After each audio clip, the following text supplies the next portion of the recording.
பாஜகவோட கூட்டணி வச்சது யாரு குருத்தலா இருக்குங்கண்ணா? இன்னைக்கு செல்லூர் ராஜா அண்ணன் வேண்டிட்டு இருக்கார், ஆண்டவா அந்த விஜய் அவர் எப்படியாச்சும் அனுப்பிவிடு, இந்த எம்ஜிஆர் ஐயாக்கு பின்னாடி இந்த விஜய் ஐயா வந்தால் எங்களை காப்பாற்றிடுவாங்க. இதை ஒரு வெட்கக்கேடாக நான் பார்க்கின்றேன். அவ்வளோ பெரிய ஒரு கட்சி, 72லிருந்து இருக்கக்கூடிய கட்சி, புரட்சி தலைவரார் புரட்சி தலைவி அம்மாவால் இருந்த ஒரு கட்சி, இன்னைக்கு அங்கே இருக்கக்கூடிய தலைவர் வந்து கடையில் பாத்திரம் விற்கிற மாதிரி வித்துட்டு இருக்கிறாங்க. அண்ணே நீங்கள் வாங்கினே 10 ரூபாய்க்கு 2 பாத்திரம், நீங்கள் வாங்கினே 10 ரூபாய்க்கு 3 பாத்திரங்கிறாரு செல்லூர் ராஜா அண்ணன். விஜய் அண்ணனை வாங்கன்னு இவரே கூட்டு வந்துருவார்னா ஒரு விஷயத்தை புரிந்து கொள்ள வேண்டும். அனைத்து இந்திய அண்ணா திராவிட முன்னேற்ற கழகம் என்பது ஒரு சித்தாந்தம் சார்ந்த கட்சி. சித்தாந்தத்தை அவங்க வைக்கிறாங்க. பாரதிய ஜனதா கட்சி என்பது ஒரு சித்தாந்தம் சார்ந்த கட்சி. நாளைக்கு விஜய் அவங்க வர்றாங்கன்னா அவர் ஒரு சித்தாந்தத்தை கொண்டு வர போறாங்க. நாம் தமிழர் சீமான் அவர்கள் அவர் ஒரு சித்தாந்தத்தை வச்சிருக்காங்க. நாங்கள் ஏற்றுக்கலாம், ஏற்றுக்காமல் இருக்கலாம், மக்கள் நீங்கள் ஏற்றுக்க போறீங்க, ஏற்றுக்காமல் இருக்க போறீங்க. ஆனால் இன்னைக்கு அதிமுகவுடைய நிலைமை திரு செல்லூர் ராஜா அவர்கள் பேசுகிற இன்னைக்கு உறுத்துது, நாங்கள் பாரதிய ஜனதா கட்சியோட கூட்டணி வச்சது உறுத்துதுன்னு சொல்றவர், அவரு கட்சி தலைவரை பற்றி சொல்லாமே எங்களுக்கு நம்பிக்கை இருக்கு, எடப்பாடி பழனிசாமி அவர்கள் 2026ல் 234 ஜெயிப்பார்னு சொல்லாமல்லண்ணா. ஒரு விஜய் வந்து எங்களை காப்பாற்றுவார்னு பேசும்பொழுது அவருக்கு அவர்களுடைய தலைவரின் மீது நம்பிக்கை இழந்ததாகத்தான் நான் பார்க்கிறேன்.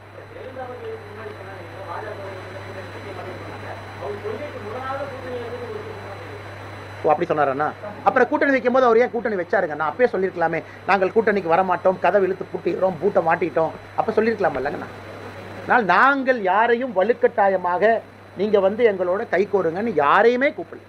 சரிங்கண்ணா, இது இப்படி பாருங்கண்ணா, இன்னைக்கு பாஜக கூட்டணியில் தேசிய ஜனநாயக கூட்டணியில் இருக்கக்கூடிய தலைவர்கள் கட்சிகள்லாம் அதிமுக வேண்டாம் என்று எங்களிடம் வந்தவர்கள். நான் இப்படி கேட்குறேன், நான் கேட்டேன், பாட்டாளி மக்கள் கட்சி ஏன் அதிமுகவோட போலிங்கண்ணா? என்டிஏ வரணும், ஏசி சண்முகம் அவர்கள் ஏன் நம்ம சிம்பிளில் போட்டிடுறாங்க? ஸோ இன்னைக்கு அதிமுகவில் சொல்லக்கூடிய தலைவர்கள் ஏன் பாரதிய ஜனதா கட்சியை விட்டுருங்கண்ணா, பாரதிய ஜனதா கட்சி விட்டுருங்க, சரி நான் பாரதிய ஜனதா கட்சியை பொருட்டா மதிக்கல செல்லூர் ராஜா சொல்கிறாங்க, மறந்துடுங்க. மற்ற கூட்டணிகள் நீங்கள் தக்க வைக்கலன்னு நான் கேட்குறேன். இவ்வளோ பேசுகிறவங்க நீங்கள் பாரதிய ஜனதா கட்சி மதவாத கட்சியெல்லாம் அபாண்டமான குற்றச்சாட்டு வைக்கிறீங்க. இன்னைக்கு அதிமுக தலைவர்கள் சொல்லட்டு ஏன் இந்த தலைவர்கள் நீங்கள் கூட வச்சுக்கல? அவர்கள்லாம் ஏன் வேண்டாம் என்று வெளியே வந்தாங்க? ஏன் பாரிவேந்தன் அவர்கள் திமுகலேருந்து வந்தாங்க, ஜான் பாண்டியன் வெளியே வந்தாங்க, ஜான் பாண்டியன் 2021ல் அதிமுக சிம்பிளில் போட்டிட்டாங்க சென்னையில். அந்த கேள்விக்கு என்னங்க பதில்? பாஜக நீங்கள் மறந்துடுங்க. அந்த ஏசி சண்முகன் அந்த கூட்டணி கட்சி தலைவர்கள் வெளியே வந்தது உண்மைதானுங்கண்ணா. அப்படி என்றால் ஒட்டுமொத்தமாக எல்லோருமே அதிமுகவை நிராகரித்திருக்கின்றார்கள் என்பதான் சொல்லுது. அண்ணே இன்னைக்கு எடப்பாடி என்ன சொல்றாரு?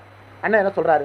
நாங்கள் 0.86% ஓட்டு அதிகமாக வாங்கிட்டோம், எங்களுக்கு வெற்றிங்கிறார். இல்லை அண்ணா சொல்றாருல்ல, போன டைம் அவர் நின்ன சீட் எவ்வளவு? 23. இந்த டைம் அவர் சின்ன சீட் எவ்வளவு? 32, 31.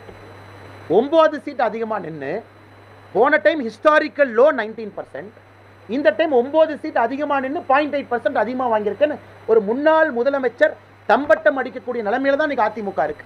நான் குற்றச்சாட்டு எது சொல்லிங்கண்ணா, அவங்க சொல்றதுக்கு பதில் சொல்றேன்.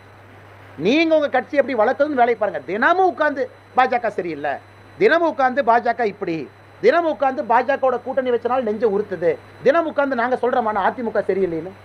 நாங்கள் தினம் உட்காந்து ஜெயக்குமாரனுடைய பையன் டெபாசிட் இழந்துட்டாரு நான் சொல்கிறேனாங்கண்ணா, இல்லை தினம் உட்காந்து நாங்கள் எதாவது சொல்கிறோமாங்கண்ணா? எதுவுமே சொல்லலை. நாங்கள் எங்கள் கட்சியை வளர்ப்பதற்கான வேலையில் இருக்கோம். மக்கள் ஏற்றுக்கிறது ஏற்றுக்காது, மக்கள் எங்கள் உழைப்பை பார்த்து முடிவு பண்ண போகிறாங்க.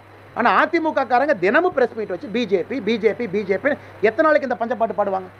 எலெக்ஷன் முடிஞ்சிருச்சு, ரிசல்ட் வந்துருச்சு, எல்லாத்துக்கும் முன்னாடி ரிசல்ட் இருக்குது. உங்கள் வேலையை நீங்கள் பாருங்கள், எங்கள் வேலையை நாங்கள் பார்க்குறோம். ஏங்கண்ணா அதானே பாயிண்ட்டு. இன்றைக்கும் மனசு உறுத்துதுன்னா என்ன அர்த்தம்? கூட்டணி எப்போ இருந்துச்சு? கூட்டணி முடிஞ்சு அடுத்த ரிசல்ட்டே வந்தாச்சு. இன்றைக்கி மனசு உறுத்துதுன்னா என்ன அர்த்தம்? நீங்கள் சொல்லுங்கண்ணா.